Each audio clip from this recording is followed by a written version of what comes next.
Pandemi COVID-19 membawa perubahan yang signifikan dalam kehidupan kita. Mulai dari cara hidup, cara bekerja, dan cara bersosialisasi. Tidak hanya itu, pandemi juga membawa dampak yang besar bagi sebagian kita, terutama dalam sisi ekonomi. Pandemi membuat banyak orang mengalami penurunan pendapatan yang signifikan hingga kehilangan mata pencaharian. Selain itu, sebagian besar masyarakat masih tidak tahu harus bagaimana saat menghadapi krisis. Bahkan banyak yang belum memiliki tabungan atau dana darurat. Maka dari itu penting untuk melek mengenai keuangan. Khususnya bagi perempuan yang kerap kali kebagian tugas dan bertanggung jawab untuk mengelola keuangan keluarga.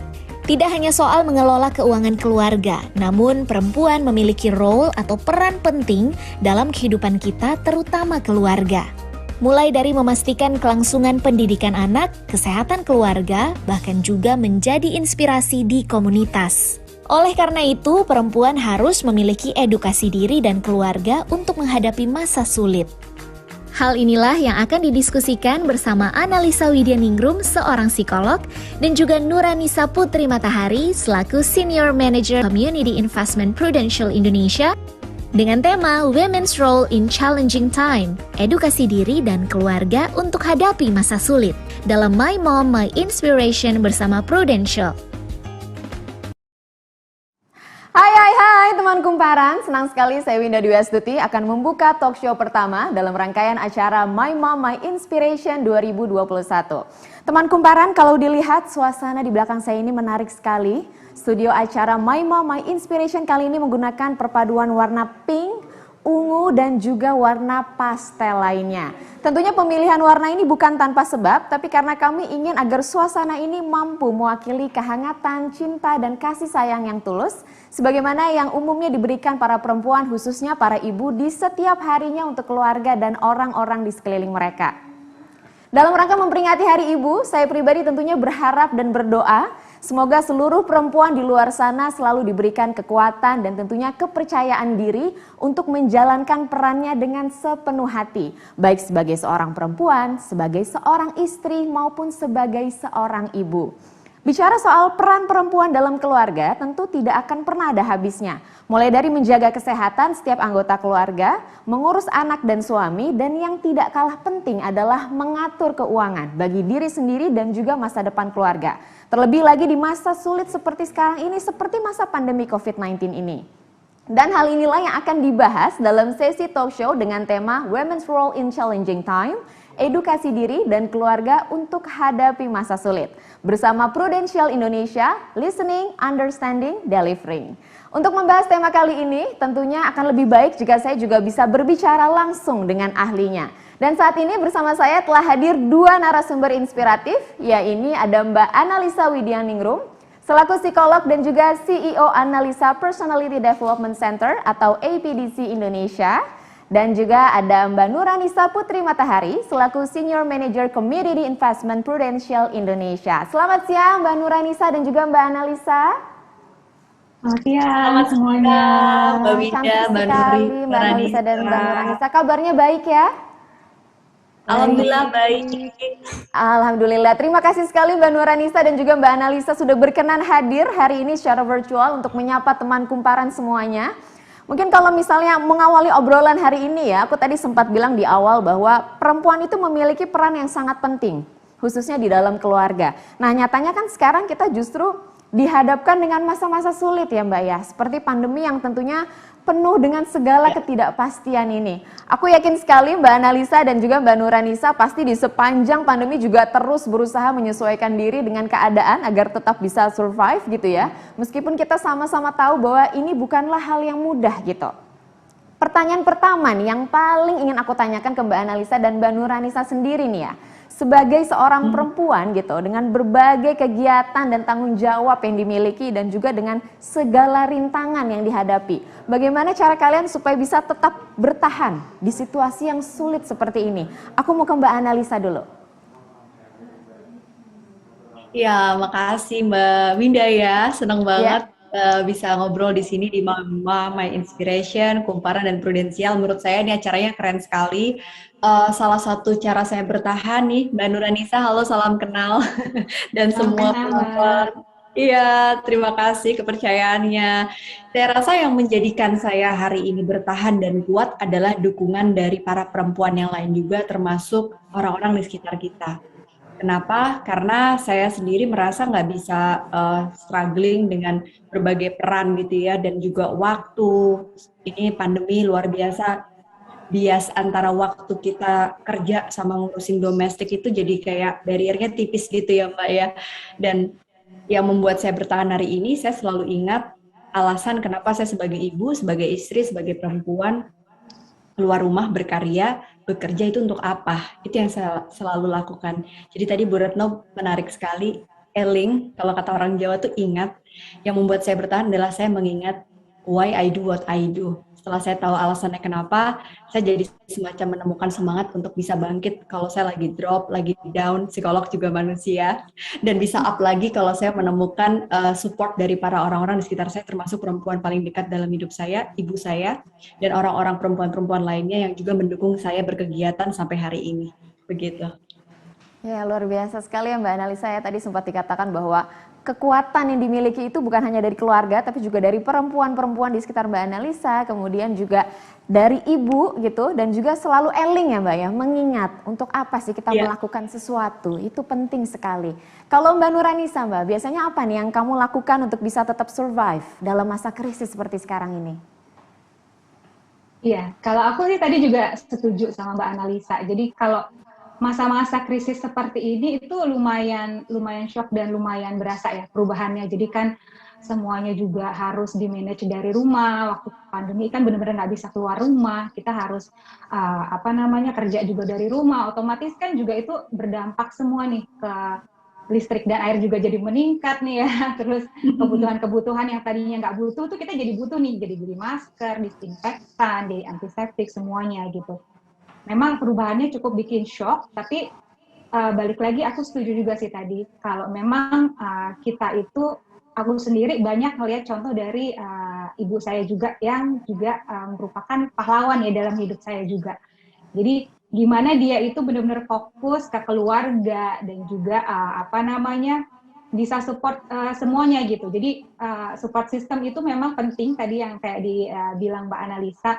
Jadi kalau keluarga kita juga support, jadi kita juga kuat gitu ya, maksudnya saling mendukung dalam masa pandemi ini, kita saling mendukung misalnya butuh apa, kalau misalnya ada yang mungkin kurang enak badan atau sakit misalnya, itu juga didukung gitu, misalnya dengan ingetin makan sehat, untuk olahraga, minum vitamin, begitu juga dengan teman-teman di sekitar saya, jadi kayak inner circle kita, teman-teman kita untungnya itu benar-benar support gitu. Jadi kalau ada apa-apa itu kita saling support sehingga kita bisa survive bareng-bareng nih menghadapi pandemi ini. Ya, setuju sekali sama Mbak Nuranisa. Dan memang kalau yang namanya ngomongin soal masa-masa sulit ya Mbak, ini siap tidak siap memang suatu hal yang harus kita hadapi gitu. Aku balik lagi ke Mbak Analisa nih ya Mbak, sesuai dengan namamu nih ya. Kalau menurut analisamu, apa sih sebenarnya dampak yang biasanya dialami perempuan kalau mereka ini dalam kondisi tidak siap gitu dalam menghadapi hal-hal yang tidak bisa diprediksi seperti sekarang ini gitu. Jadi bisa dibilang tidak cukup membekali diri untuk menghadapi masa sulit. Apa sih Mbak sebetulnya dampaknya yang bisa dirasakan? Iya, yang paling kerasa itu sebenarnya parenting ya Mbak Winda. Itu yang kalau saya lihat di beberapa literatur di tahun 2020, Grief itu menuliskan sebuah artikel tentang dampak pandemi yang mengakibatkan parental burnout. Apa sih itu? Kondisi kelelahan emosi psikologis ketika seorang perempuan dengan multi roles-nya harus bisa mendidik anaknya. Kenapa? Karena sekarang sekolahnya dari rumah gitu kan. Jadi mungkin ibu-ibu nih yang nonton di YouTube maupun di webinar kali ini, saya rasa kerasa banget anak kita sekolah dari rumah, kita juga harus kerja dari rumah, aktivitas kita jadi tercampur di satu tempat dan ruangan yang sama, waktu yang sama, itu membuat mereka menjadi lelah. Nah kadang-kadang dampaknya nggak cuma ke anak, tapi ke individu si perempuan itu sendiri, si ibu itu tidak sedikit yang mengalami yang namanya stres sebagai pribadi. Itu mempengaruhi produktivitas mereka dalam bekerja. Nah, akhirnya dampak berikutnya cukup serius, ini juga didasari oleh sebuah data, ini kalau di Amerika ya, negara maju aja, banyak perempuan yang akhirnya kehilangan pekerjaan gitu. Jadi ada yang namanya unemployment and job losses. Ini salah satu yang mungkin di Indonesia saya belum dapat risetnya, tapi kalau di Amerika sendiri mereka mengalami satu kondisi yang nggak siap pada saat tadi tidak produktif karena sulitnya bagi waktu, kerjaan mereka jadi terpengaruh dan akhirnya mereka kehilangan pekerjaan. Nah, untuk bisa survive berikutnya adalah finansial. Tadi disinggung oleh Mbak Nuranisa juga, kebutuhannya juga semakin banyak. Terus nggak punya dana darurat, terus nggak punya financial planning kalau terjadi sesuatu ketidakpastian mereka akan seperti apa. Dan dampak yang paling parah lagi adalah pada saat itu mereka stres gitu ya, dan terjadinya kekerasan serta pelecehan terhadap perempuan itu juga meningkat. Kalau di Indonesia ada 4.200 laporan kekerasan pelecehan perempuan loh di dalam rumah tangga yang dilakukan oleh pria gitu. Jadi saya rasa ini menjadi sebuah concern yang perlu kita bahas. Pandemi ini susah untuk kita semuanya, jangan sampai kita perempuan menambah susah berikutnya, yaitu memberikan stigma kepada perempuan-perempuan di luar sana yang membuat kita jadi tambah stres gitu. Iya, betul-betul. Mbak Annalisa, tapi terkadang ya gitu, kita sebagai perempuan kadang sudah mempersiapkan diri kita untuk menghadapi segala kemungkinan terburuk yang mungkin saja terjadi gitu. Tapi ketika hal buruk itu betul-betul terjadi, kita jadi hilang arah gitu kan, tiba-tiba jadi tidak siap lagi gitu, dipenuhi dengan rasa khawatir gitu. Bagaimana sih Mbak caranya supaya kita sebagai perempuan itu tetap punya kekuatan gitu, khususnya untuk diri kita sendiri gitu. Jadi mau dalam kondisi apapun kita tetap bisa menghadapi kesulitan itu. Iya, ini adalah satu hal yang sangat valid dan pasti terjadi kalau kita mengalami ketidakpastian. Reaksi otak yang bekerja itu bukan logikal kita, karena di otak itu Mbak Winda kalau dilihat dari klinikalnya gitu ya, biopsikologi, logikal kita itu akan terhalang oleh satu limbic system, yaitu amigdala yang bertugas untuk bisa merespon apa yang kita lihat, yang kita dengar, yang kita alami dengan emosi dulu gitu. Jadi ketika kita menghadapi ketidakpastian, shock, sedih, kecewa, itu valid. Nah caranya gimana? Tadi kan ditanyakan gitu. Caranya adalah kita sadari dulu ketika kekecewaan itu muncul, ketika stresor itu kita alami. Karena kalau kita tidak menyadarinya atau kita denial terhadap apa yang kita sedang alami, ketidakpastian ini membuat kita stres. Kita lagi stres, nggak sadar lagi stres, justru membuat interaksi kita sama orang lain itu bikin orang lain stres juga. Padahal ibu itu adalah sumber emosi yang paling menentukan kualitas kehidupan anggota keluarganya. Nah, setelah kita sadari, kita bisa mengartikulasikan apa yang bikin kita kesel ya. Nah, pentingnya para perempuan untuk saling mendukung, para ibu untuk punya wadah, untuk bisa mensupport, itu adalah dengan bercerita. Saya nggak tipe yang bisa curhat-curhat nih Mbak. Oke, kalau nggak bisa curhat, mungkin kita bisa mengungkapkan dalam setiap doa kita dan ibadah kita. Yang bisa membuat kita bertahan selain itu apa? Setelah kita menyadarinya, value. Value itu sebuah nilai yang kita pegang yang membuat kita tahu core purpose kita tuh apa gitu. Kenapa sih sebagai perempuan kita harus bisa menjaga keseimbangan spiritual kita, emosi kita, mental kita, finansial kita, karena kita punya value tertentu yang kita miliki, yang kita selalu state di saat kita lagi terpuruk, apa yang membuat kita bertahan.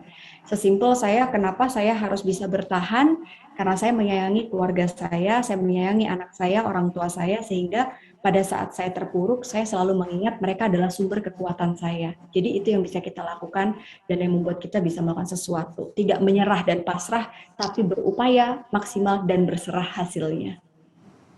Tidak pasrah tapi berupaya maksimal dan pasrah hasilnya. Tadi aku senang sekali ya Mbak Annalisa juga sempat menyebutkan bahwa penting ya Mbak untuk bisa menyadari apa yang kita rasakan, memvalidasi itu, dan tentunya untuk bisa menemukan kekuatan kita juga harus paham akan value diri kita dan hidup kita ini mau dibawa kemana gitu. Aku setuju sekali dengan Mbak Annalisa.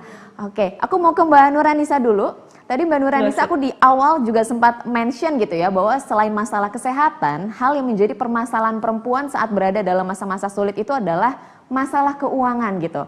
Karena harus mengatur keuangan pribadi dan juga keluarga.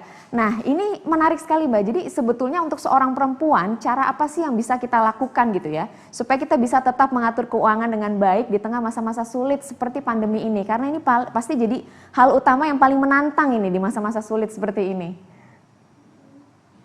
Iya, kalau perempuan itu sendiri kan di rumah itu disebutnya menteri keuangan ya.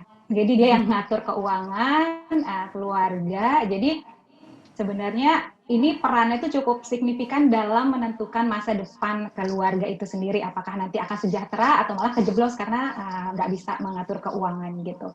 Meskipun masih single pun itu juga bisa mengatur keuangan diri sendiri untuk nantinya bisa mempunyai masa depan yang lebih cerah. Nah, kalau dari survei OJK itu sebenarnya ini terlihat nih indeks literasi keuangan perempuan itu cuma 36,13%, itu lebih rendah dibandingkan laki-laki yang 39,9, jadi hampir 40% gitu. Meskipun tingkat inklusi keuangan di Indonesia secara umum sudah cukup baik. Jadi di sini artinya orang-orang itu udah banyak membeli produk dan jasa keuangan, tapi sayangnya kalau literasinya rendah artinya kan mereka membeli tanpa benar-benar memahami apakah ini produk dan jasa keuangan ini cocok nggak buat saya gitu. Apakah ini sudah sesuai dan membantu saya untuk mencapai tujuan keuangan di masa depan kayak gitu. Banyak juga misalnya ibu-ibu mungkin yang sekarang tuh banyak tuh kan pinjaman online gitu ya, banyak yang terjebak karena tergoda nih dapat bunganya tinggi banget nih, tergoda dan akhirnya malah terjerat hutang gitu ya, karena pengennya untung malah jadi buntung. Nah itu juga perlu edukasi yang lebih tinggi lagi nih untuk perempuan gitu.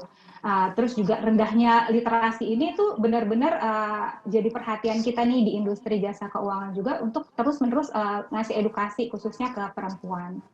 Jadi kalau Prudential Indonesia sendiri juga, ini juga kita terus nih untuk kasih pelatihan literasi keuangan itu melalui webinar ya. Jadi selama pandemi ini kan kita nggak melakukan roadshow langsung. Biasanya kita tuh langsung terjun ke kota-kota, ketemu ibu-ibu, para perempuan hebat untuk kita kasih edukasi tentang gimana memanage keuangan dengan baik.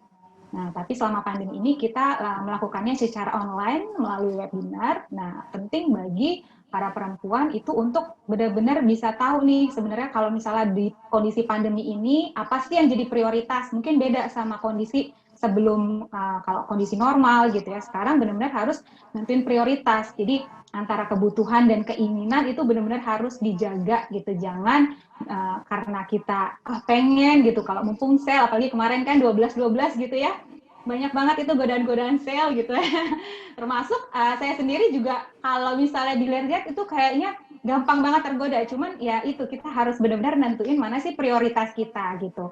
Apakah kebutuhan-kebutuhan kita semua yang utama udah terpenuhi atau belum. Kalau memang belum terpenuhi, nanti dulu itu yang sale-sale itu meskipun menarik tapi itu jadi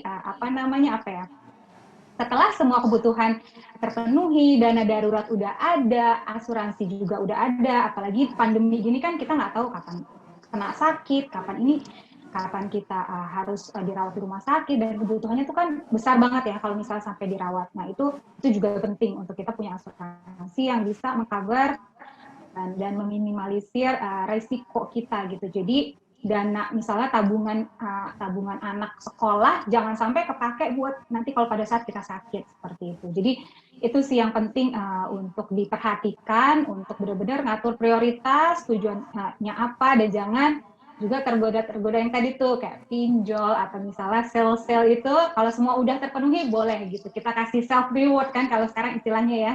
Jadi boleh kasih self reward setelah semua yang utamanya terpenuhi. Mungkin begitu ya. Ya, ini menarik sekali ya Mbak Nuranisa, tadi ya sempat disampaikan bahwa literasi keuangan di perempuan itu masih ada 36,13%, di mana itu rendah ya Mbak ya. Dan seringkali bisa disimpulkan bahwa perempuan ini seringkali melakukan kegiatan gitu ya, mungkin membeli produk ataupun menggunakan atau mengelola keuangannya itu bukan berdasarkan prioritas gitu, bukan berdasarkan kebutuhan, belum cukup paham sebetulnya kenapa sih saya harus melakukan ini gitu. Nah ini jadi menarik Mbak, kalau misalnya ada perempuan, mungkin di luar sana banyak perempuan yang merasa juga belum memiliki kemampuan literasi keuangan yang mumpuni gitu ya. Apa cara pertama yang bisa dilakukan perempuan-perempuan di luar sana untuk bisa terus meningkatkan kemampuan literasi keuangan mereka? Iya. Sebenarnya kalau sekarang itu justru nih ya dengan adanya semua secara online, virtual gini, sebenarnya banyak keuntungan yang bisa kita ambil kalau menurut saya. Yang kalau misalnya tadinya itu kita nggak tahu mesti belajar di mana, sekarang itu menurut aku banyak kelas-kelas financial literacy yang gratis juga ada, yang juga harganya terjangkau juga ada gitu.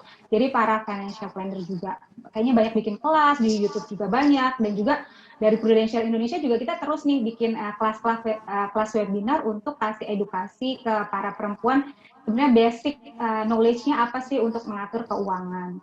Nah, kalau misalnya aku boleh sharing, mungkin kalau misalnya yang awal banget, itu mungkin kita harus punya tujuan keuangan kita dulu apa ya. Jadi itu harus mau nyatet sih, kalau misalnya ibu-ibu gitu, misalnya nyatet tujuan keuangan jangka pendeknya apa, jangka menengah apa, terus kita mulai nyatet juga mungkin ke pengeluaran kita sehari-hari, pemasukannya berapa, pengeluarannya berapa. Nah, dari situ akan kelihatan tuh mana yang kira-kira bisa dikurangin, mana yang kira-kira harus ditambah gitu yang lebih penting.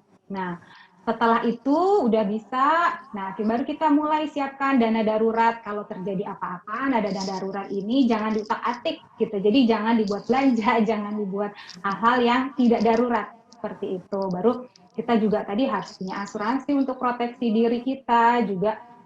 Setelah itu baru kalau misalnya mencukupi juga, kita juga mulai untuk berinvestasi. Jadi dana tersebut juga kita mulai investasikan gitu. Seperti itu sih untuk awalnya dulu ya, untuk mulai bagaimana mengelola keuangan. Oke, ini dicatat ya teman kumparan. Jadi yang pertama ini harus tahu dulu nih tujuannya apa, karena tentunya tujuan setiap orang berbeda-beda ya Mbak ya. Ditetapkan dulu tujuannya apa, kemudian jangan lupa juga siapkan dana darurat, kemudian juga asuransi untuk proteksi diri, dan juga hal-hal lainnya yang memang harus dipersiapkan untuk masa depan. Dan tadi penting untuk digarisbawahi ya Mbak Nuranisa, kalau yang namanya dana darurat itu jangan diotak-atik gitu, jangan mudah tergoda gitu dengan mungkin ada sale di luar sana dan lain sebagainya. Nah ini kalau tadi kita ngomongin soal cara pertama gitu ya yang bisa dilakukan perempuan untuk bisa meningkatkan literasi keuangan. Nah ini kalau misalnya posisinya perempuan ini justru sudah masuk ke dalam tahap krisis keuangan nih, Mbak Nuranisa. Apa yang bisa dilakukan untuk menyelamatkan diri dan keluarga? Iya, kalau memang udah terlanjur kejeblos nih ya, misalnya udah terlanjur nggak ngatur keuangan dari awal, mungkin kita bisa lihat dulu nih kejeblosnya tuh sampai mana sih sebenarnya gitu, masih bisa ketolong atau enggak gitu. Nah, sekarang juga kalau menurut saya, misalnya kan misalnya nih ya, misalnya suami istri, suaminya di PHK gitu, tapi istrinya masih bisa kerja, atau misalnya istrinya yang di PHK, suaminya masih bisa kerja. Nah, misalnya istri yang kena PHK ini, itu jangan diem aja, misalnya ya udah di PHK terus sedih aja gitu. Maksudnya harus ada upaya untuk kita bisa empower ourselves ya. Jadi misalnya kita mulai tuh cari pemasukan tambahan, misalnya belum dapat kerjaan baru kan pastinya kita akan cari kerjaan baru. Tapi kalau misalnya di PHK terus belum ngapa-ngapain di rumah, nah itu banyak banget sebenarnya cerita-cerita inspiratif yang mana itu dimulai dari misalnya bisnis rumahan. Kita bisa kemarin aku tuh baru habis dari Jogja, di situ tuh adik aku cerita temennya dia itu ada pengusaha pizza. Jadi dia sekarang tuh sukses banget usaha makanan pizzanya itu di Jogja. Nah itu dia belajarnya cuma dari YouTube. Jadi dia bahkan nggak sekolah chef, dia bahkan nggak sekolah kuliner, tapi dia cuma belajar dari YouTube dan sekarang sukses gitu. Jadi menurut aku jangan pernah berhenti berusaha. Jadi kalaupun udah di dalam kondisi krisis, kita tetap bisa. Misalnya aku nggak suka masak gitu. Kalau yang masak mungkin bisa masak. Kalau yang nggak suka masak, sukanya apa? Misalnya sukanya gambar gitu, bisa gambar, bisa juga kita misalnya jual gambar kita, atau misalnya bisanya apa? Buat lagu, atau misalnya aku bisanya kemampuan bahasa, misalnya translate dokumen gitu, atau misalnya translate makalah atau apa. Nah itu banyak banget sebenarnya ide-ide atau misalnya hal-hal yang bisa menghasilkan uang gitu. Jadi kan kalau misalnya mengelola keuangan itu harus ada uangnya dulu ya. Kalau nggak ada uangnya, nggak ada yang bisa dikelola. Jadi pertama kita harus cari uangnya dulu, gimana nih pendapatannya. Kalau misalnya ternyata karena krisis kena PHK, nah itu cari pendapatan tambahan gitu. Banyak banget sebenarnya upaya-upaya yang bisa dilakukan seperti itu. Yang kedua apa? Kita harus tadi lihat lagi prioritas kita. Jadi apa-apa aja yang sebenarnya bisa di-cut nih, misalnya yang nggak terlalu penting yang kita bisa kesampingkan dulu, nanti dulu. Yang penting-penting dulu apa, kebutuhan makanan, misalnya kebutuhan vitamin atau apa yang benar-benar prioritas dulu, itu dulu. Kalau belum bisa investasi, nggak usah dipaksakan dulu. Jadi jangan semuanya nih lagi main saham, lagi main kripto, aku juga pengen nih gitu, pengen ikut hype-nya. Jangan dulu kalau memang belum mampu gitu. Jadi kita kita upayakan dulu yang penting-penting dulu, penuhi kebutuhan dulu, jangan sampai juga kita ngutang, untuk investasi kita sampai ngutang gitu, jangan dulu, nanti tambah kejeblos lagi gitu. Jadi kalau misalnya aku boleh kasih input ya itu, cari pemasukan tambahan, terus prioritas, mana yang prioritas itu benar-benar dilihat, mana yang kira-kira bisa dikesampingkan. Setelah itu semua nantinya udah mulai membaik sedikit demi sedikit, udah mulai bisa nabung lebih atau mungkin bisa ada dana lebih untuk investasi, ya itu baru bisa investasi. Itu nanti setelah semua kebutuhan terpenuhi dulu nih, itu yang penting dulu. Kayak gitu kira-kira. Oke, betul sekali nih. Aku setuju juga nih sama Mbak Nurhanisa. Jadi yang pertama kita harus tahu dulu ya Mbak ya, kalau kita menghadapi krisis tuh krisisnya sampai mana, sejauh apa gitu. Kemudian baru kita mencari berbagai macam upaya yang bisa kita lakukan untuk bisa keluar dari dalam tanda kutip masalah tersebut gitu. Baru setelah itu kalau memang semua keadaannya sudah baik, kita baru bisa memikirkan yang namanya berinvestasi dan lain sebagainya. Tapi jangan lupa juga ya Mbak bahwa ketika sedang mengelola keuangan, pikirkan yang namanya prioritas gitu. Biar kita betul-betul tahu apa yang harus betul-betul kita lakukan, apa yang masih bisa kita kesampingkan dulu. Karena benar nih tadi kata Mbak Nurhanisa ya, jadi umumnya ketika seseorang mengalami krisis gitu, terpaku jadinya. Seperti terpaku dengan masalah seolah-olah di luar sana tidak ada solusi gitu, tidak ada upaya yang bisa dilakukan. Nah ini aku mau ke Mbak Analisa dulu nih, bicara soal kondisi terpaku begitu ya Mbak Analisa ya. Kadang memang ketika perempuan dihadapkan dengan krisis gitu, merasa seperti tidak punya jalan keluar gitu. Nah baiknya nih perencanaan seperti apa sih yang perlu perempuan persiapkan dan perlu kita lakukan ketika posisinya sudah masuk ke tahap krisis keuangan itu sendiri?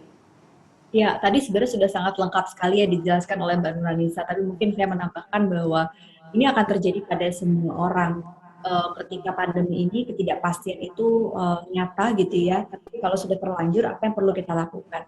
Saya percaya sih tadi pertama mengevaluasi lagi, karena kadang-kadang kita pengeluaran yang kita lakukan sebelum pandemi bisa jadi lebih banyak atau mungkin sama, tapi pemasukan kita tidak sama. Nah, itu kan perlu kita evaluasi untuk mengatur ulang budget ya.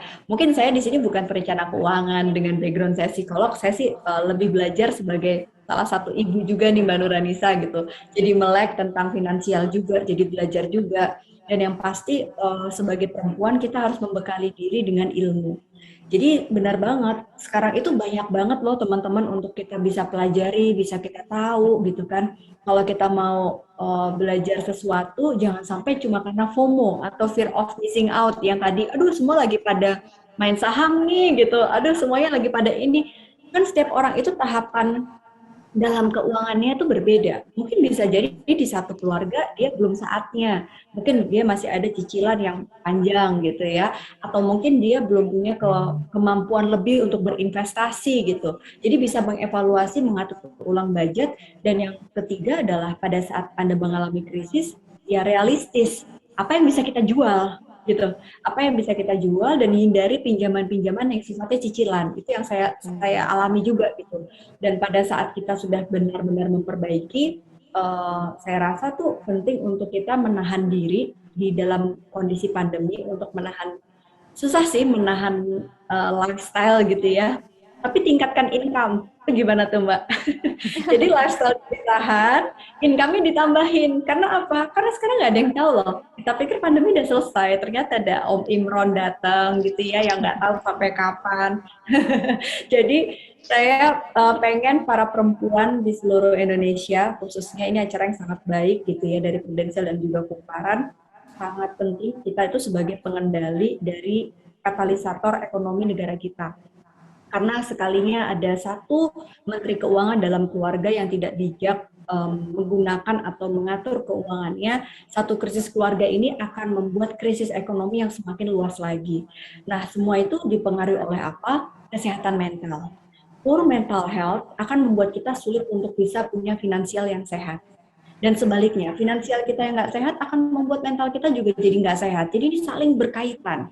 Kalau memang Anda merasa overwhelmed atau merasa mental Anda cukup terganggu dan membuat Anda jadi nggak produktif, apalagi krisis ini membuat Anda sampai nggak bisa tidur, fisik Anda jadi lelah, silakan cari bantuan profesional yang memang bisa membuat Anda bisa bangkit dari krisis ini. that support each other itu juga penting, begitu Mbak. Iya, betul Mbak. Tadi Mbak Analisa sempat bilang ya, kalau kesehatan mental dan kondisi keuangan itu dua hal yang saling berkesinambungan gitu. Nah ini juga aku jadi menarik Mbak, aku pengen tanya juga nih, selain literasi keuangan gitu, sebetulnya bekal utama apalagi sih yang bisa dimiliki seorang perempuan dalam menghadapi krisis keuangan gitu? Karena yang kita ketahui ya, tadi seperti yang Mbak Analisa bilang, kalau kita mengalami krisis keuangan, itu sedikit banyaknya pasti akan mengganggu kondisi psikis kita, mental kita gitu. Nah ini apa sih Mbak sebetulnya bekal utama yang harus kita persiapkan? Bekal utama adalah mental dan juga spiritual.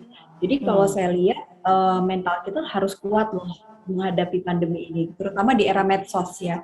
Ini nggak menutup kemungkinan kita bisa aja terpengaruh secara psikologis. Udah kita krisis, kita ngelihat, aduh tetangga aku udah beli ini, tetangga aku udah beli itu gitu ya. Itu kalau nggak siap mental gitu ya Mbak, yang ada stres loh.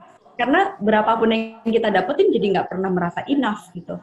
Dan spiritual itu juga penting, bukan hanya tentang level ibadah kita, itu hanya salah satu, tapi keyakinan bahwa rezeki itu nggak akan ketukar. Udah ada porsinya. Dan seberapapun kita punya rezeki yang dikasih sama Tuhan, kalau kita nggak pintar mengaturnya, the more you have, the more you want.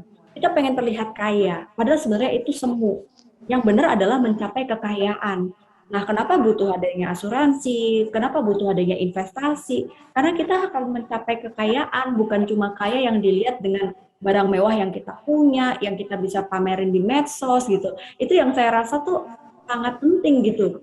Mau belajar literasi keuangan kayak apapun, kalau mindset tentang uang, value tentang uangnya masih kurang sehat, itu akan membuat kita terjebak pada hal-hal tadi disebutkan oleh Mbak Nuranisa sendiri. Itu kalau menurut saya.